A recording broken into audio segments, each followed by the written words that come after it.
Magluto daw po ako ni Ria. 4 tablespoons ng butter. Habang minemelt natin, lagyan natin ng 1/4 cup ng olive oil para hindi madaling masunog yung mantikilya nyo. Katamtaman lang po ang apoy habang tinutunaw natin. Habang ginagawa natin yan, lagyan na natin na 4 na piraso Dinikdik na bawang.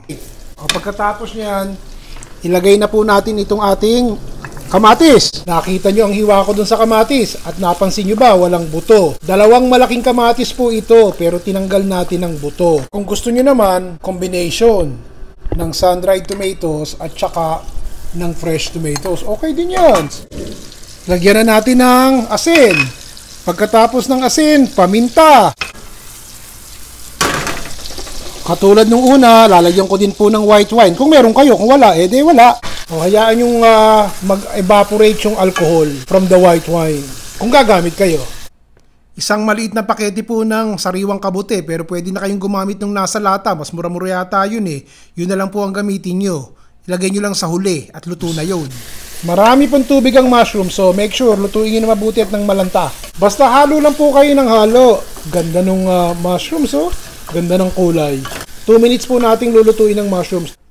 Kung ayaw nyo pong maglagay ng hipon, pwede po kayo maglagay ng manok. Katamtamang laki po ito ng hipon na wala ng ulot, wala ng balat. Lutuin po natin ng madalian niya. Katulad din nung una, lagyan din natin ng maraming spinach. Pag walang spinach, dahon ng kangkong dahil pareho po ng texture yon, madaling malanta. Takpan natin hanggang malanta yung spinach. Sandali. Buksan ulit natin. Maglagay tayo ng konting kumukulong pasta water para madaling malanta kasi kinakailangang sabawan natin yung ating pasta dahil pag inilagay natin yung spaghetti sisipsipin po nung spaghetti yung kumukulong tubig na inilalagay natin ngayon. Haluin lang natin ng konti, takpan. Okay, narinig nyo yun, 1 minute. Hindi pa masyadong lanta yung ating spinach pero okay lang yun. Maglagay po tayo ng keso, kahit anong keso. Pagkatapos, kunin natin itong ating spaghetti. Luto na yan eh. Ilagay natin dito sa ating shrimp. Matutunaw na rin o malalanta na rin yung spinach. Abang inilalagay po natin itong ating pasta dito sa ating kasirola dahil mainit nga po yung ating pasta eh. So magsasama-sama nila at sandali lang yan eh. Luto na po yung ating spinach. Yung evaporated milk, kalahati lang. O halo lang ng halo. Alam nyo naman na ang pasta, mag-a-absorb yan ng tubig. So maya-maya lang, kahit nakikita nyo may konting sabaw-sabaw yan, mawawala. Tiyak na tiyak ko, yung iba sa inyo, tatawagin itong carbonara. O, ituloy na natin sa carbonara. Nakita nyo to, 2 itlog.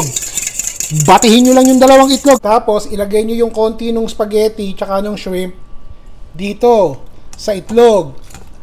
Para maluto. Ulit. Para lang kung gusto nyo maging carbonara, pero kung ayaw nyo, tumigil na kayo dito. Okay na yan. Carbonara ba gusto nyo? Sige, mag-carbonara tayo.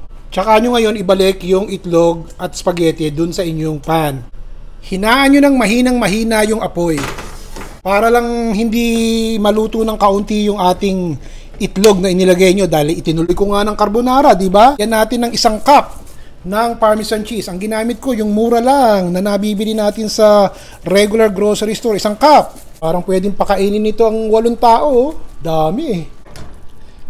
At naisip niyong gumawa ng pasta, noodles. Daan po kayo dito sa page ko. Shrimp and creamy carbonara pasta. Nagustuhan niyo po sana o sa susunod, iba naman.